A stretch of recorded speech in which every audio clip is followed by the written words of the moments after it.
that or you think? Yeah. Largest Process processes of spending their rates in all names. No, I mean, Yes. Good evening, I'm District Secretary Nicole Gonzalez. It is Tuesday, April 19th, 2016, and this is a regular meeting of the Dublin Center Health Services District Board of Directors. Presiding this evening is President Pat Howard. Call the meeting to order. Would you please join me in the pledge? I pledge allegiance to the flag of the United States of America and to the republic for which it stands, one nation, under God, indivisible, with liberty and justice for all. Thank you. Roll call, please. Director Duarte, Here. Director Michelot, here. Director Von Peter Leopold, Here. Vice President Haugen, Here. President Howard. Here. Special announcements. No special announcements this evening. Okay. Public comment. Anybody wish to comment on item not on the agenda? No. Moving on. Reports. We have a number of events coming up as reminders. We have the Aqua Conference coming up in Monterey. That's May 3rd to May 5th. Signed up so far, Director Michelot, me, and Public Affairs Supervisor Sue Stevenson, who all talking to be an Aqua board member. There's a conflict with the May 3rd board meeting and this Aqua Conference. The planned agenda for that meeting was going to be somewhat light, and with some juggling, we were able to actually clear the date to eliminate the conflict. So our plan is not to have a board meeting on May 3rd unless the board itself has a reason to place one or more items on an agenda for that evening.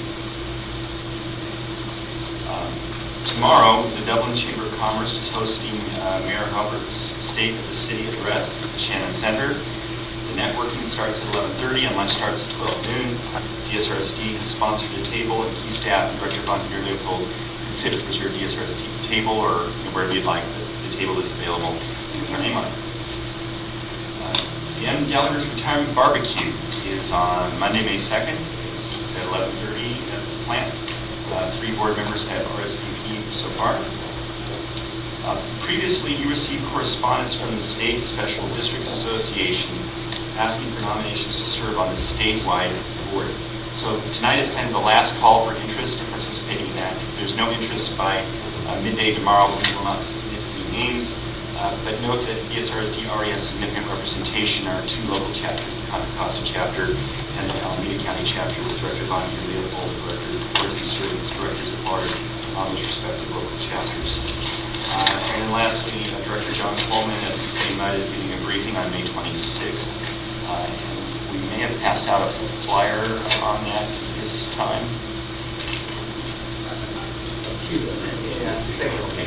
You may have received something previously, and it looks like that will be at the Walnut Creek Library on May 26th, 7:30 to 9.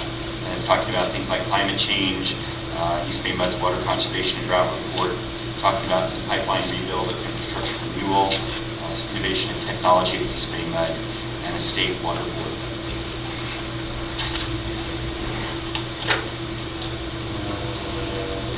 Any correspondence? Agenda management, everything looks straightforward. Committee reports. We have a Water Resources Committee yesterday. And basically, that's what we just talked over the urban water management. Next item is approval of minutes. I'll second. Moved and seconded. All those in favor? Aye. Opposed? Okay, 4-0, 1 abstain. Okay, the next item is the consent calendar. I'll move to approve the consent calendar items 8A and 8B. No, sir. Moved and seconded. All those in favor? Aye. Opposed? None. So that passes 5-0. Board business, item 9A.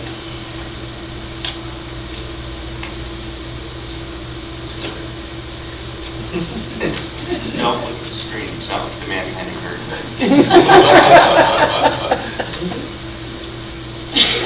Pick it up.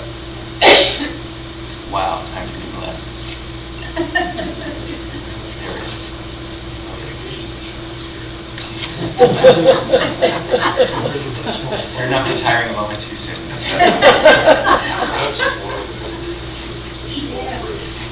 So you have before you the monthly report. So under the California Water Code, when a drought emergency is declared in the community, you need to review the facts each month and continually make a finding each month to continue the state of the community drought emergency. So I'm gonna, in addition to the materials that you have in your agenda packet, I'm going to cover some background information, some late-breaking events. We're actually going to show some data that is very late-breaking. I do want to share that there was an error on one of the attachments to item 9A on your agenda packet. It's about 4 or 5 pages in. It's a spreadsheet in landscape format. It's called the DSRSD Monthly Report of Water Supply. And in the right column it says, and this is a report as of March 31st, in the right column it's got an item that says Lake Oroville storage percent of normal is 90%. Actually, that's not percent of normal for that date. That's actually the capacity of the reservoir was 90%, and the percent of normal was a little over 100%. I'm about to give you the number for where the reservoir was as of this morning. So I'm going to show you a graph here of Lake Oroville. So you can't see it really well projected here, but there's kind of a faded, shaded blue figure in the background that kind of shows the normal level of how the reservoir is filled throughout the year. Along the bottom, you see the calendar over the course of a year from October 1st, the beginning of the water year, and extending over the 12 months. And you can see you start off at, along the left axis there, kind of at 0 acre-feet, and the reservoir capacity at Lake Oroville, our prime source for our water supply, has capacity of a little over 3.5 million gallons. Acre-feet. Big difference there.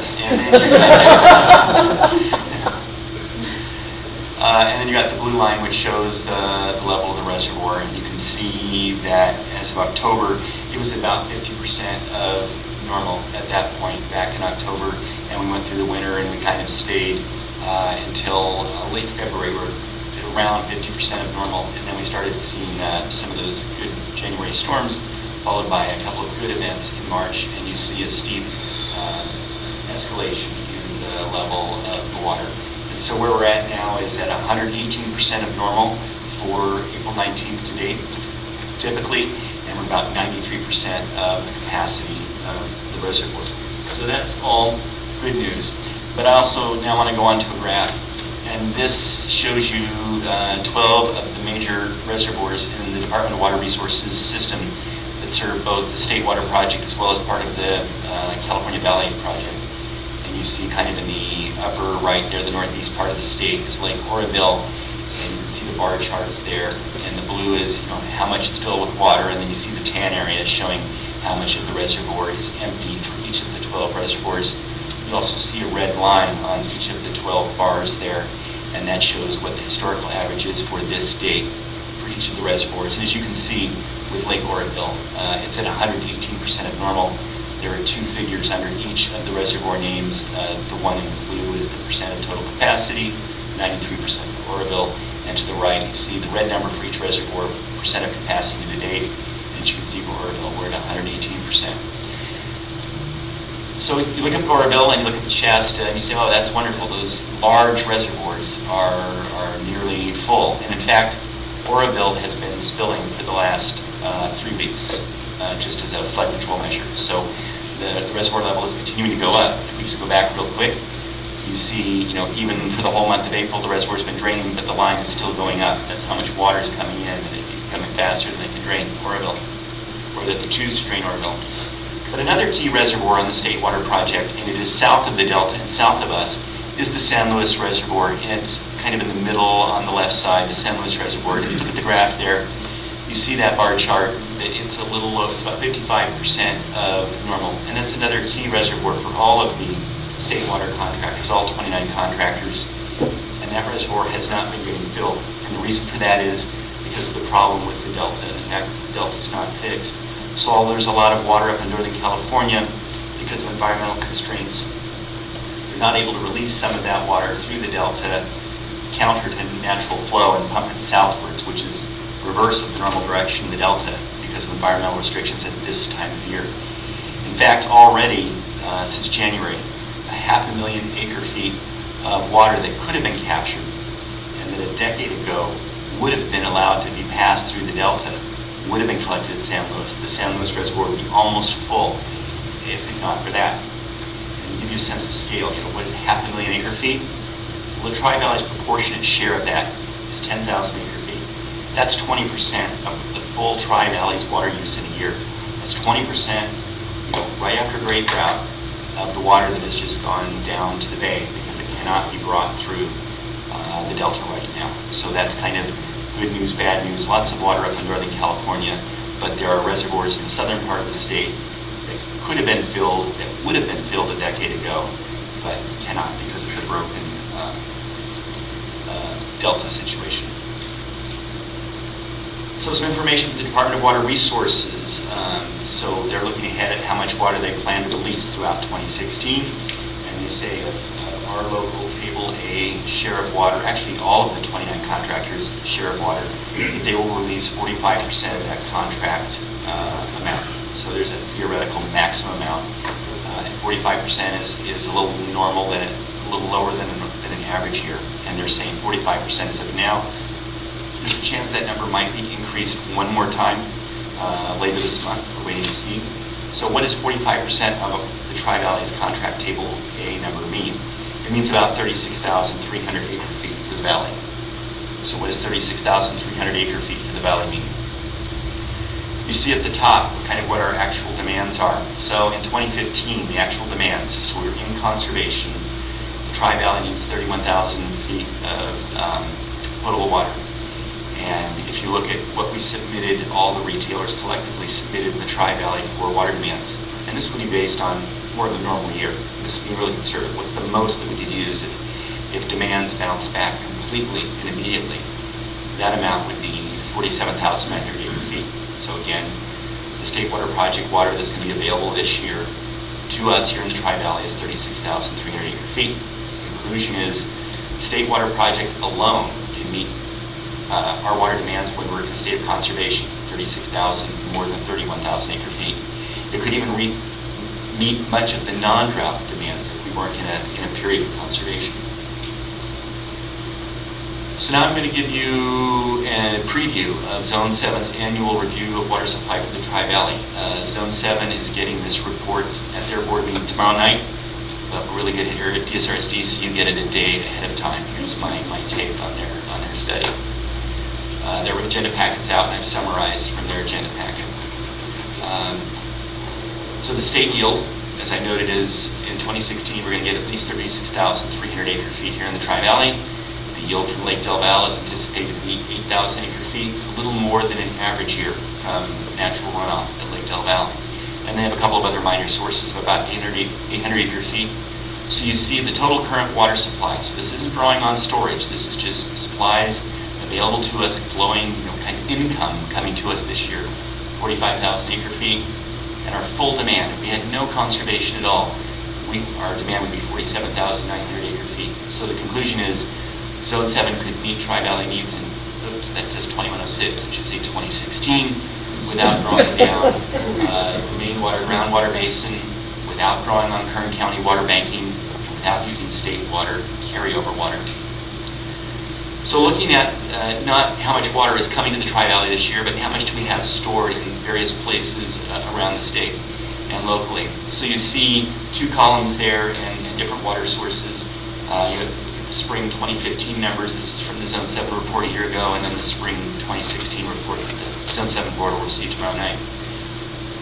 The groundwater basin, last year there were 69,000 acre-feet groundwater basin. Now there are 85,000 acre-feet. And in talking with Zone 7 staff today, they say there's a little bit of a change in methodology, so it's not quite an apples-to-apples comparison between the number, but I want to give you a sense of scale. There is more water in the groundwater basin this year than there was last year. The variation may be a little different because of some changes in how they account and calculate the amount of water in the basin. And as I get updated information, I'll bring that to you in a month or so. The Kern County Water Banking Project has about 92,000 acre-feet. Last year, they did have to draw some of that down to meet the demands in the heavy drought year of 2015. So we're now down to 74,000 acre feet in Kern County. Something else to keep in mind, though, is Kern County, and that's like a year and a half's water supply, but there's a practical limit as to how fast you can draw out a big count. It's something like 18,000 acre feet is the most that you can draw out in any 1 year. So even if you had 5 years of drought, you'd only be able to draw it out over, you do withdrawals over a 5-year period.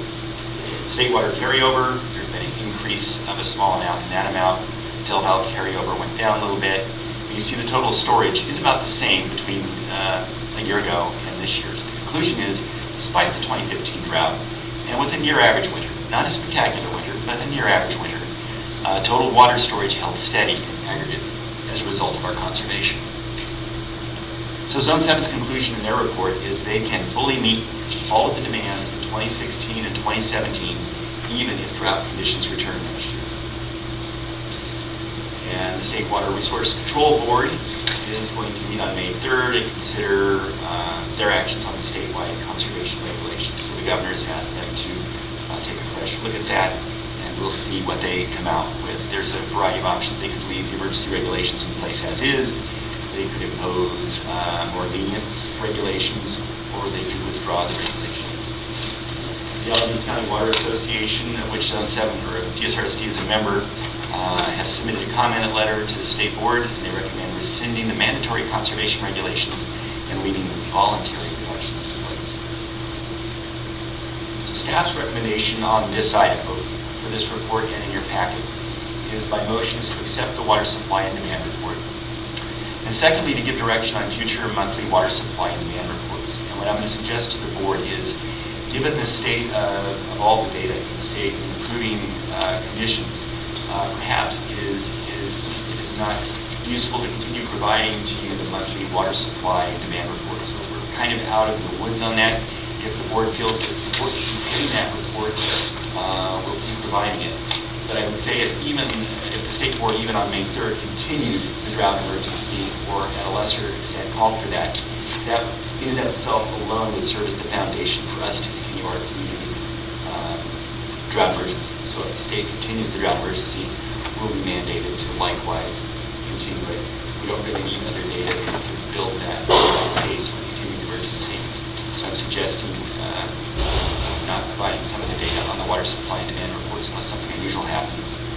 And then lastly, by motion, find that based on the existing declared statewide emergency, a need still exists for a community drought emergency, which you kind of have to do because the state has mandated everybody to call for this.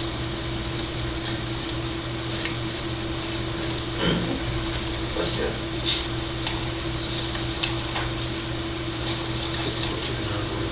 I'll make a motion to accept the report and to find that based on the existing information that continue the community drought emergency. Second would be, Just 1 minute, please. just the collections. So it isn't more. 2106, but there was one going on. Yes, correction. That's not very much. Yeah. Except for the one with the recommendation for the corrections. Okay, with that, Yes, Sort of. Let's see, all those in favor? Aye. Opposed? None? So that passes unanimously, and now we can move on to the middle item.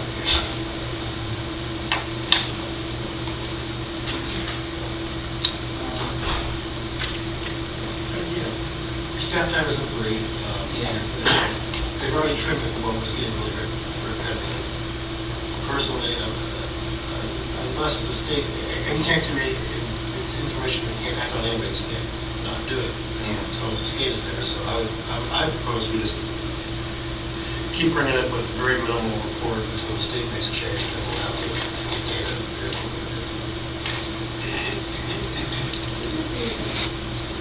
So then we'll, so what I would propose is just, my suggestion would be just a 1-page SNR. That's the summary recommendation saying this is what the action the state board took.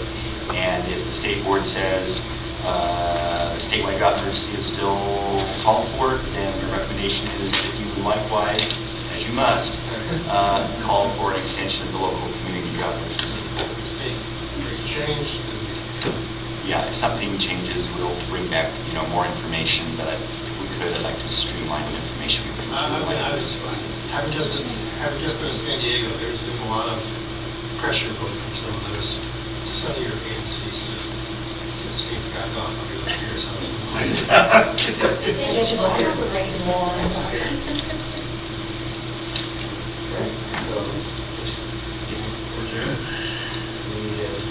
Any other comments on it? None? On the 9B. So this is our best item tonight. This is a proclamation honoring retiring operations manager Dan Gallagher, who's been with us for 10 years and provided a lot of great leadership out in the operations department. We have a resolution which we all collaborated or conspired on things. Hopefully, most of this is true and there's no anywhere in the proclamation. And we ask the board to approve that proclamation, thanking Mr. Gallagher for his service and wishing him well in his retirement starting in May.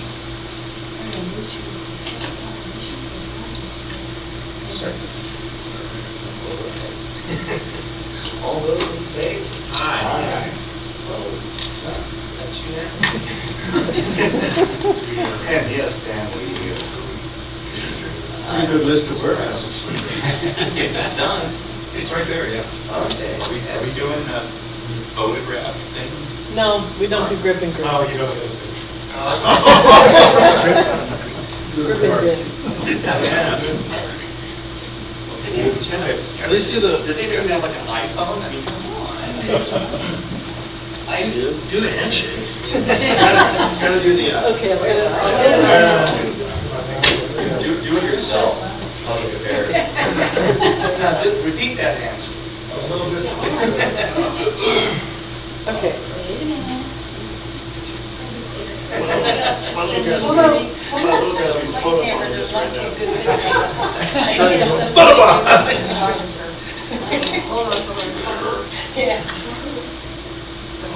All right. You have to smile that long. Oh, my God. We don't use it anyway. Send an email. I'm surprised that slipped by. What's that? Okay, here's our treat. Who brought the motion? We all did. Second at the Chris Gilman. I'll get the recycle. And then second. Down back. Okay, moving on to 9C. Okay, this is task order with hydroscience engineers, and we're going to have senior engineer Steve Delight, who's going to come give a presentation on this cooperative effort between DSRSD and the city of Pleasanton.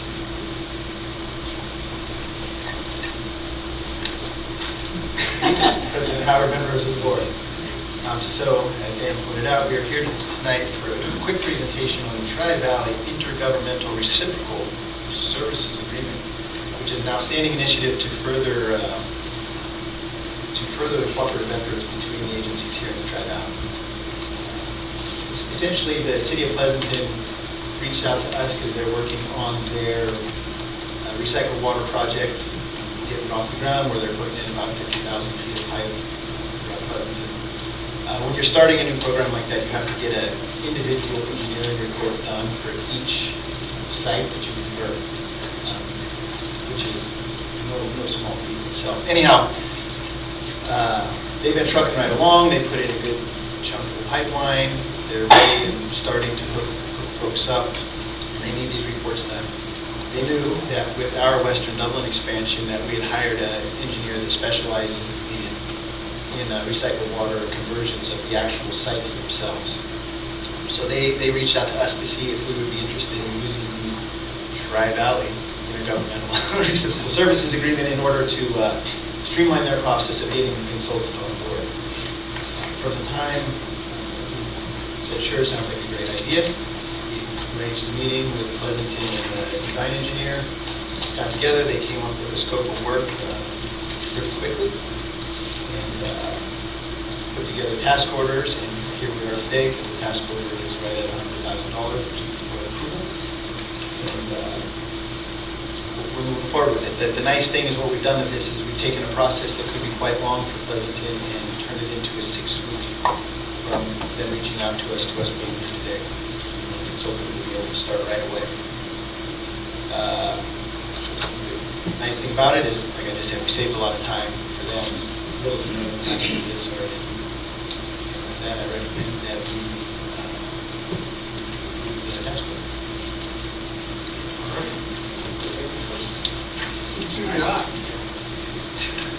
Did they do that to you? This is my order to make it work on a little bit more quickly. They said that they would be closer to my eye next time.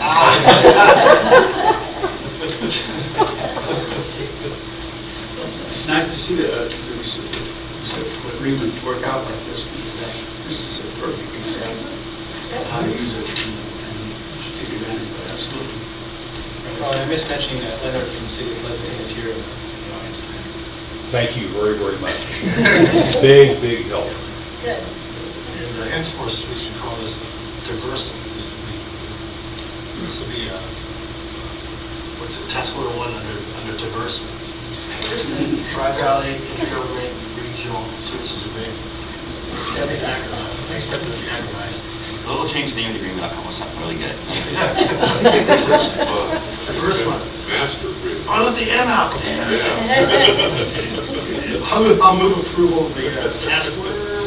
All second? All those in favor? Aye. Opposed? None. Carries unanimously. And on to 9B. Okay, I'll introduce this, and then Richard Biocton will give you a detailed overview of our water master plan. This water master plan is one of several studies that are linked together. You'll see some other pieces come along later on. So water master plan looks at both our potable water system and our recycled water system, is the sizing of our physical facilities. So what size pipes do we need to serve new development? What size tanks do we need for storage? What type of pump stations do we need? So Radar will give you an overview of that.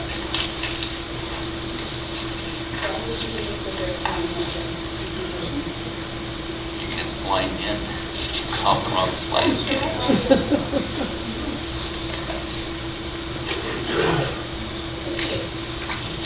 So I'm very happy to present this 2016 master plan board here.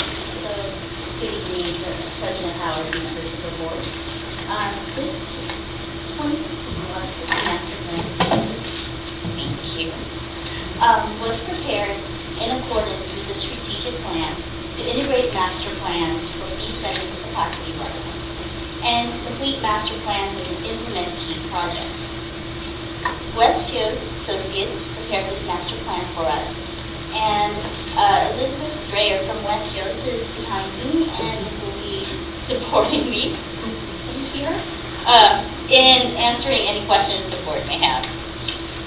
So, the 2016 Water System Master Plan aims to answer the question, what improvements are necessary to provide water services to existing and future customers? This plan will be the basis for the update to the district's water capacity reserve fee study, which is currently going on right now, and it'll be a reference for future CIP program preparation.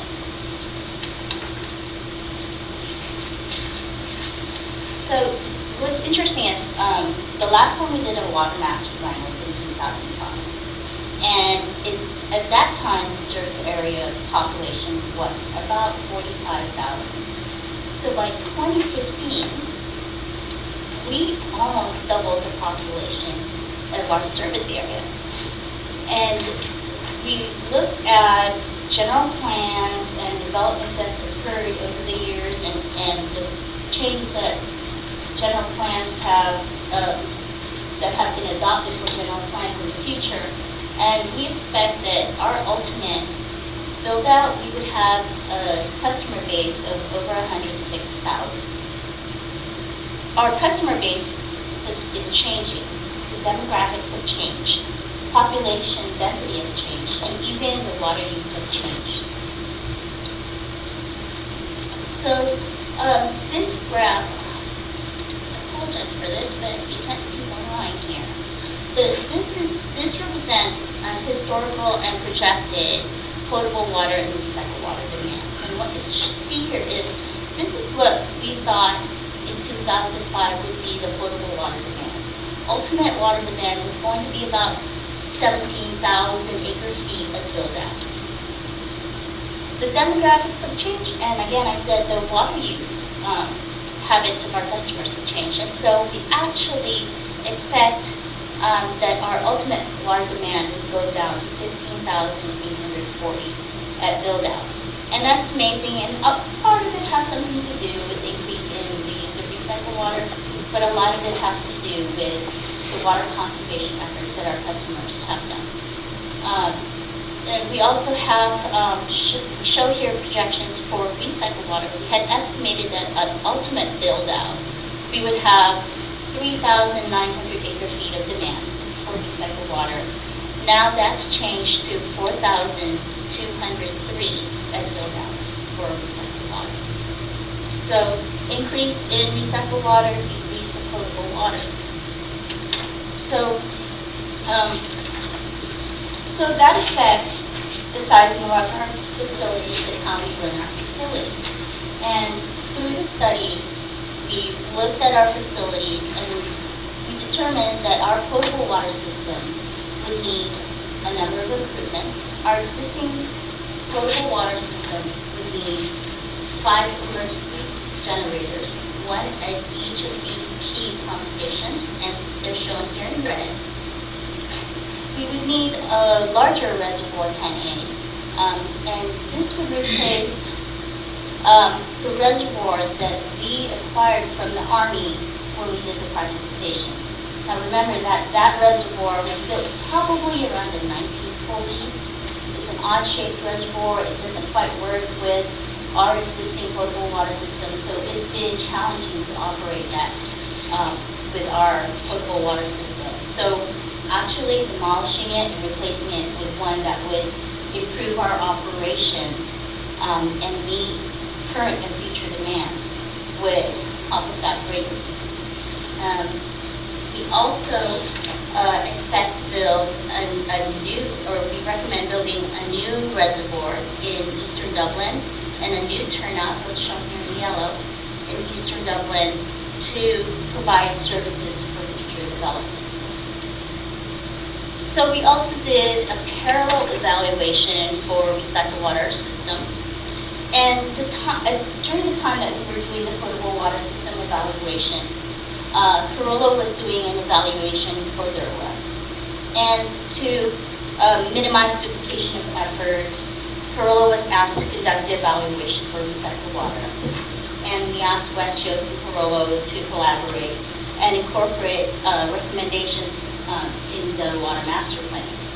So Corolla did the analysis and found that no changes are required for the build-out conditions for recycled water. So we're not recommending any projects for recycled water. So overall, the recommended infrastructure improvements would be $3 million for existing facilities, and that would be for the 5 emergency generators. And for future system improvements, we are estimating $21.58 million for investment in new potable water facilities that would be paid for by developers, because those will be serving future development. And we actually will be eliminating $12.9 million worth of projects that we found we don't need to implement. And that's listed in attachment 2 in your agenda package. So, staff recommends that the board accept the final report. The acceptance demonstrates that the board finds that the facilities criteria and project recommendations will meet desired level of service as recommended by staff. Before I close out my presentation, I'd like to acknowledge the team of people that worked really hard on this project. It's been more than a year in the making, and a large document, as you may have seen. So like to express my appreciation for them. You have to answer any questions now.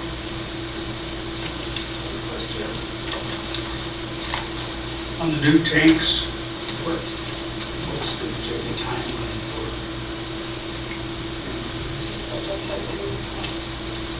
Um, I believe the timing for the new tanks, we were looking at, I think it was built out, I think it was 2020, so 2020. somewhere next 5 years or so.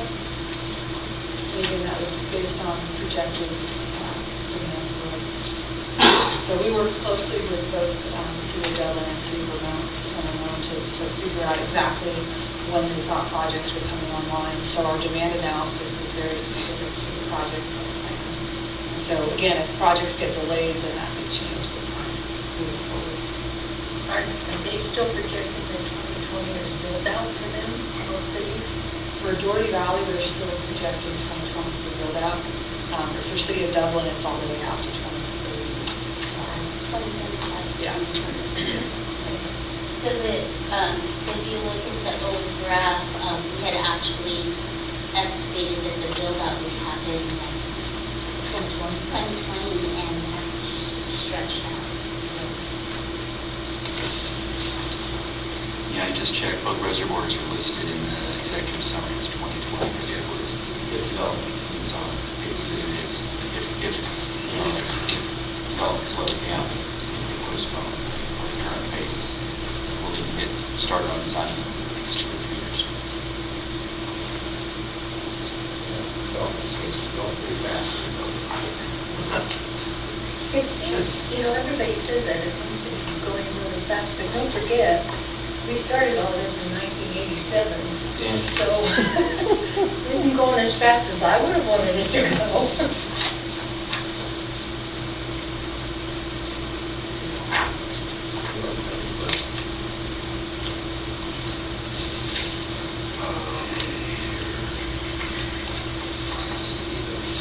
Motion, I will move to accept the final report as presented. I'll second. Okay, moved and seconded. All those in favor? Aye. Opposed? Everything runs 5-0. Well done. Yeah. Get your roll spent. On to the next thing.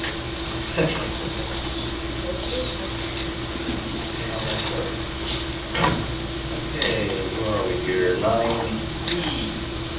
Okay, this is approval for a personal services agreement between the district and Daniel C. Lopez as interim operations manager. So with the retirement of Dan Gallagher on May 2nd, we'll need acting or interim operations manager on May 3rd. We've gone through an internal recruitment process, and I'm recommending that the district approve an interim agreement with Dan Lopez. The terms of this agreement are very similar to other interim agreements and permanent agreements that exist for the senior managers, so everything is pretty much consistent. And there is an opportunity, if you wish, to discuss the terms of the agreement in closed session. So in closed session, at the end of the meeting, to talk about compensation for all 3 of the department head senior managers, and this being one on an interim basis. Like I said, this agreement is pretty much standard. It's just what we've done before. If the board wants to go into closed session to ask any questions about the terms of the agreement, you have that prerogative. Anybody have questions? Otherwise, welcome to the party. Seems like everybody here's been an intro at least once. I'm sure you get lots of good advice. I'll move approval of the agreement. I'll second.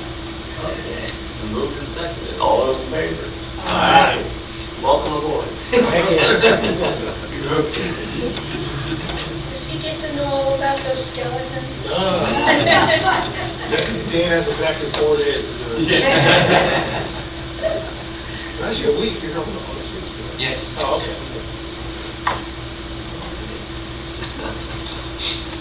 Another Dan, can't we do just a little bit? There's going to be a new board policy coming forward that Yes. explains that all employee staff at the district must be named Dan. Well, for years it was all Bob, so. More than half the movement. about this. So I got a memo from, or an email from John earlier today, and he emailed it to Dan and me, and he said to Dan cubed. What's the C stand? Charlie. Oh, they call you Charlie. Mr. All right, 90F. Yeah, F. Okay, so this is last chance for anybody to suggest nominating somebody for a seat that has become temporarily vacant on the Alameda County Local Agency Formation Commission. So this is one of the special district regular seats that's held by Mr. Ralph Johnson. He has expressed interest in being renominated for it. There's a process, a meeting coming up in May to go through nominations and votes on that. I sent out an email inquiring if there was interest, but I just didn't want to leave it at that. I want to make permanently sure that no one's interested in nominating somebody either within the district or somebody with another district. We could do. If we want to do that, we would need to adopt a resolution. The resolution has a blank. Fill in the name. Submit one nomination if we wish. We're not required to submit a nomination, but if we submit a nomination, it'd be appropriate also for somebody to attend this selection meeting, and that would be on May 11th at 10 o'clock at East Bay Park District's office. And by the rules of procedure, that is either the president of our board or a delegate you would select by motion tonight. So we don't have to nominate somebody, but this is the last opportunity for you to do it because of the timeline on the nomination selection procedure. Is there a motion? Since you are already an alternate, would you be interested in? I'd love to be a permanent, but he's really an excellent member. I would prefer not challenging him. I think he's doing an exceptional job. He comes from county government, and so, yeah. he is- So if you want us to put your name there, we will, but if you want to... No. All right. Thank you. Would you advise that we put his name in? But his name is already there. Yeah. All right, so I guess we don't need to do it. All right, action. Action necessary. All right. So, what's next? Board member items. Who would like to start? I'll start. I have a few things that I found. The first one was the Chamber of Commerce Economic Development Committee. They did an update of the downtown specific plan. And I always find it really interesting to go to this because each time they update the downtown specific plan, it really doesn't change much from the very first one that came out in 1987. And so there were people there, of course, complaining about the fact that nothing's been done. And of course, the response from the city is the answer, and that is the area that's considered the downtown area, which is where Target is and Urban's used to be and CVS. All of that is owned by, 16 on one side and 17 on the other side, although I heard the other side did get consolidated a little bit through an estate. But they're all different property owners. And they have absolutely no reason to want to do any kind of downtown improvements to make it walkable. They're profitable the way they are. And it would take a huge developer to come in and offer them lots of money to buy everything all up. So, and you always have the people complaining, and now the IKEA situation. Fact is that in 5 years, the city's projecting a deficit. We will not be able to operate the parks. Well, come on, guys, that doesn't make a lot of sense. Why are you building them? That's another story. But if you can't operate them, then the opposite of that is to go out and get more revenue, which of course IKEA would bring with the sales tax. So, there's a lot of pulling going on, and the city staff is still trying to get some interest in the parcels around the BART station. They're in love with these 3- and 4-story condos, and whether or not you think they're good, if you can get a hotel with them and some retail with them, then they'll bring in some revenue. But the body of the specific plan has not changed in almost 30 years. It's the same thing, the same expectations. There's just new staff that are excited about it and new residents who think it's a possibility. So that's where we are with the downtown plan. For the most part, it was nice to see the mayor there. He doesn't usually attend these, but he definitely, until it's election season, he was definitely trying to point out that this has been a long-term struggle and it's just not that easy. And even along Village Parkway, where they've offered to loan people money to do all the facade improvements, they still haven't done it and they aren't going to do it because it's all profit now. Yes, and again, different property owners. At least at one time, there was a big swath that was one family, but the elder died and left it to two sisters who now can't agree on the price of rice. So anyway, so if you ever wondered how come downtown, even though you see that all the comments about the downtown specific plan, how come nothing seems to be happening? That's the reason. It's an independent park. Yes, yes. Well, we get into those discussions all the time because everybody, it's amazing to me and how many people don't think about the fact that property owners do have some rights, and for a city to come in and condemn it, there has to be really some outstanding issues for the public good. They can't just go in and take your property away, even though that's what East Bay Regional Park did to me, but that's another story. Okay, that meeting was actually good. It was nice to see that they've updated again, and they had a tremendous amount of retailers there. And a retailer always wants more retail because it brings people in, and it obviously does the same theory as having all the car dealers together. You know, if you think back when you were a kid, you thought, why are they all together? You know, they're supposed to be competing. But they love being together because it brings the crowds in, and eventually somebody finds the dealer with the right deal, and it's sold. So the next meeting I went to was the Alameda County Special Districts Association Executive Committee. We talked about on May 11th the Alameda County Special Districts meeting as well as the Alameda County Independent Special Districts who will be electing the LAFCO representative, which we had this long discussion on what is considered dependent and independent. And I spoke with Mona, and she read right from the law.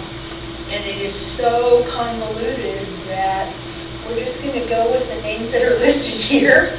And we're not sure why all of them are here because we can't figure out if they're here because they have an elected board, or they're here because they have an appointed board with terms, or they're here just because someone got them on the first list. But the point is, Mona has a list, and they're the ones that are going to be voting. And that's really the only time it actually matters, is when they vote for the LAFCO representative.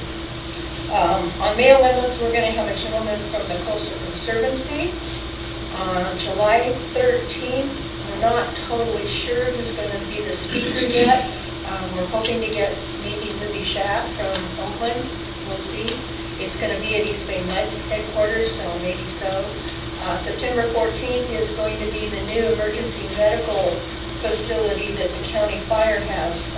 Apparently they've discovered, and I guess this makes a lot of sense, that most emergencies that come into the county hospital are really things that can be handled right there on an emergency basis. And if they have an EMT and not, let's see, a paramedic, yeah, if they have an EMT, they can actually complete the whole process of treating that person. So they've set up a county medical center near the Washington Township Hospital, and it's going to be open then, and all the improvements to the Washington Township Hospital will be done by them. So, and then we also discussed SB 272, which is the thing I put on front of you. This is this new thing that happened last October that's requiring all special districts, and maybe even more than that, because they're all entities. Anyway, at least special districts, to put on their website a list of all their enterprise systems, which let's just invite all the terrorists in and they can get into our software, because now we've told them the name of it. Every single one of our enterprise systems, and we probably have several, and they've been modified for our use, so we're going to have to list all the different things that can happen. It's utterly ridiculous, but it's due July 1st, so I was just wondering if we started on it, or, sounds like a massive job, you know? Yep. I Okay. seem to remember there was some exception, so I'll take a look at it, because I know Bob brought this up probably a year ago.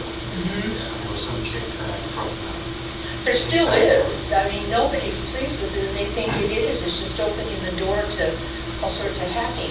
But apparently it passed, and it goes into effect on July 1st. And right now, the Special Districts Association of California is trying to do something, and what they put together, I'm not sure is the answer, but the company who came and presented the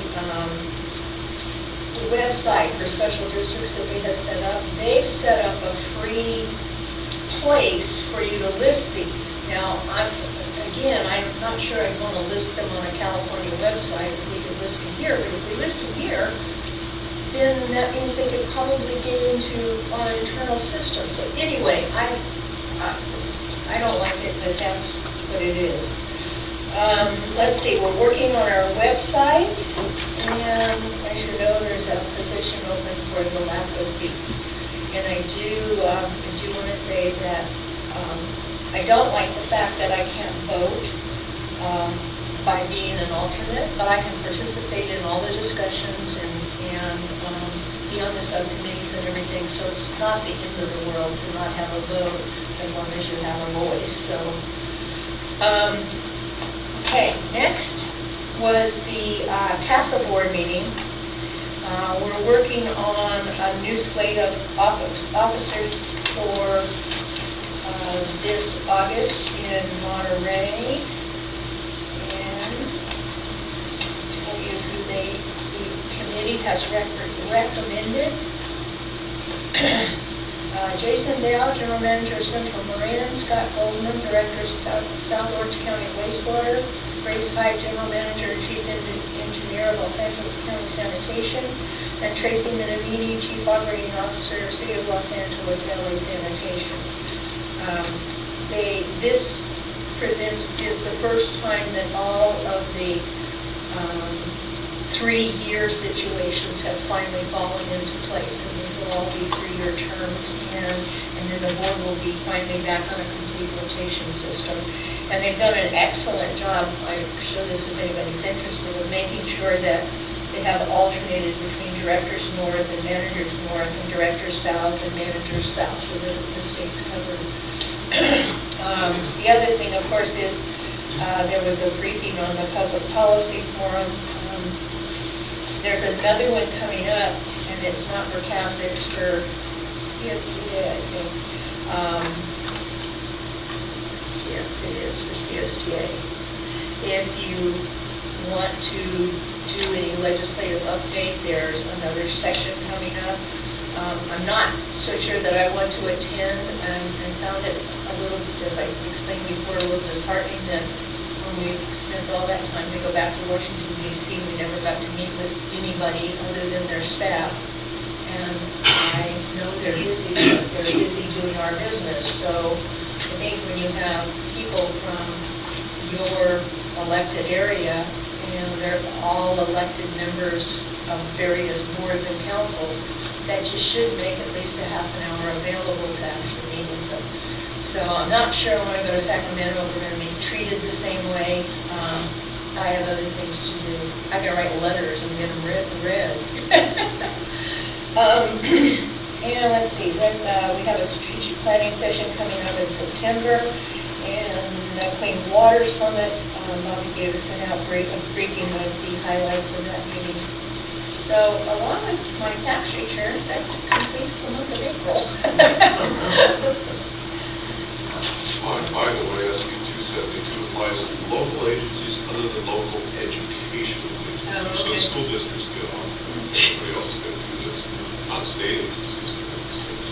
It's just local agencies. You know, It's their legislature. they're so tied up with this transparency issue that they're forgetting that we just handed them almost total instructions on how to get into our everything from our computers, our stuff. And the law itself specifies it's got to be posted on our website. Yeah, that's right, yes. I have nothing. Yeah, and, no, Yesterday, I attended the CCSDA meeting in Martinez at Central Sands headquarters. Two items of note.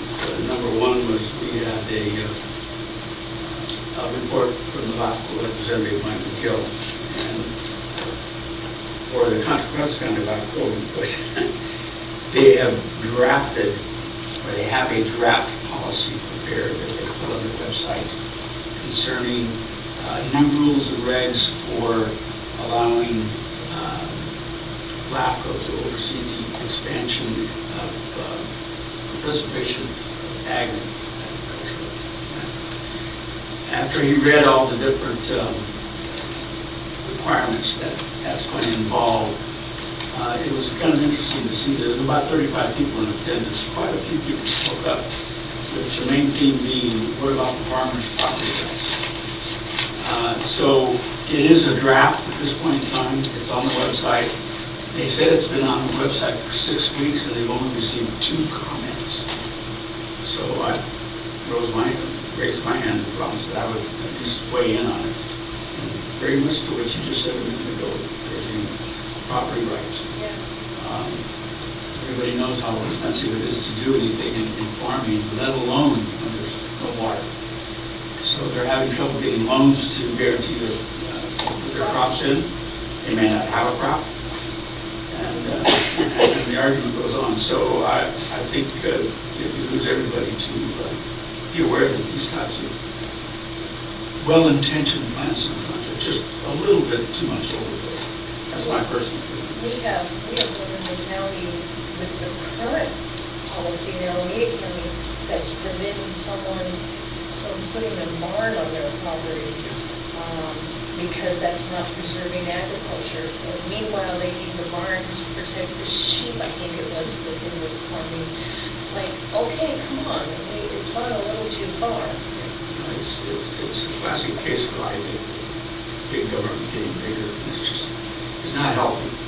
The second item, the legislative report, the gentleman that was there, correct me, Carl, I think it's SB 885, regarding the pending bill that's going to go before Sacramento that essentially will prohibit any public works agency from holding a design firm accountable for design errors.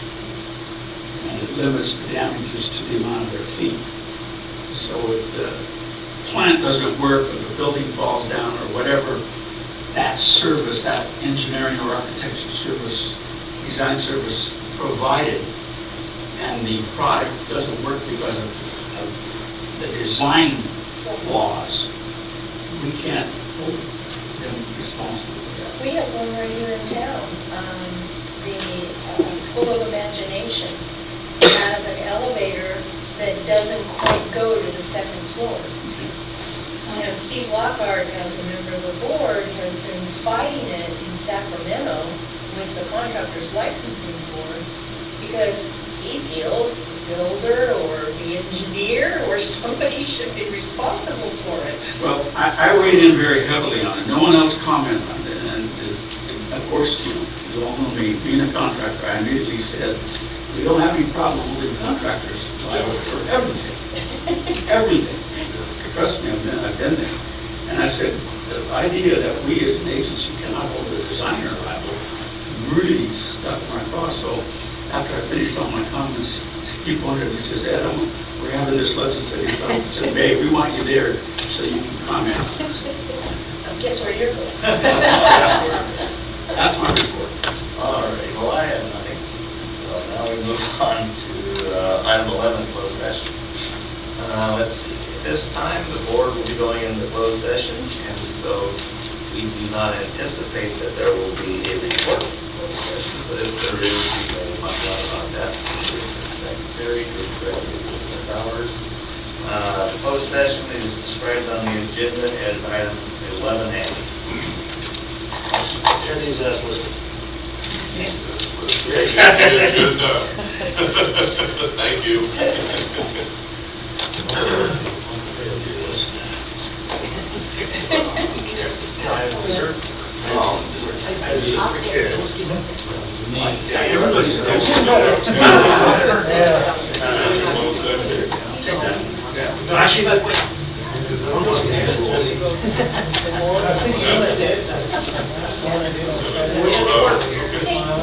Your closed session, out of it, Rich, you need a hand? I'm just trying to get through the kids.